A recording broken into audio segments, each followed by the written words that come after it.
مرحبا بكم الزينات. اليوم جبت لكم واحد الوصفة في 10 دقائق. شكشوكة بطاطا مجمرة مع الفلفلة. شوفوا معايا طريقة التحضير مباشرة. عندي هنا 4 حبات تاع البطاطا، عندي الطوماطيس، حبة تاع البصل، و4 حبات تاع الفلفلة.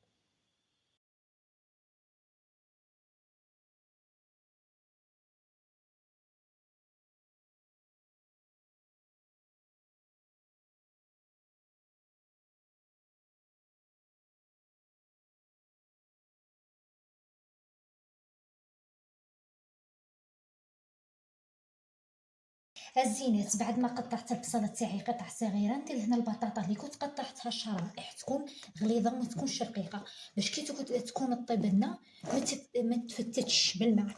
صاي شوفوا معايا، عندي كميه تاع الزيت. نقلي هذا البصل والبطاطا جيدا فوق النار باش تجينا بنينه الماكله. شويه تاع الملح. شوفوا معايا، وبالنسبه للفلفل غادي نشويه.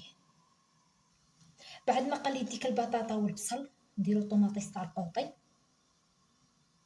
شويه تاع فلفله حمراء.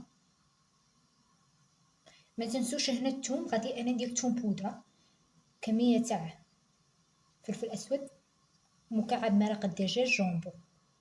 عندي الطوماطيس مرحيه، نقلي فوق النار كما راكم تشوفوا فيا. شوفوا معايا، بعد ما قليت فوق النار هنا نمرقوا بالماء سخون ونغطوا على هذيك البطاطا ونخليها طيب وتتجمر لنا بيان. بسم الله. قيس ما تتغطى البطاطا فقط.